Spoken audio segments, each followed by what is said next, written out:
2019 hanggang Hulyo taong 2022.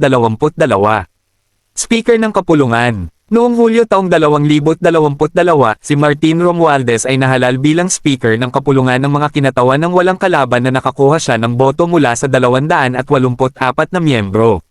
Sa ilalim ng kanyang pamumuno, nagpatuloy ang mga pagsisikap upang ipasa ang iba't ibang batas kabilang ang House Bill No. 6398 na naglalayong lumikha ng Maharlika Investment Fund o Sovereign Wealth Fund para sa Pilipinas. Personal na buhay. Si Martin Romualdez ay kasal kay Yede Marie Kittlestvedt, isang dating kalahok sa Miss International noong 1996. Sila ay may 4 na anak, sina Andrew Julian 2000, Ferdinand Martin Jr.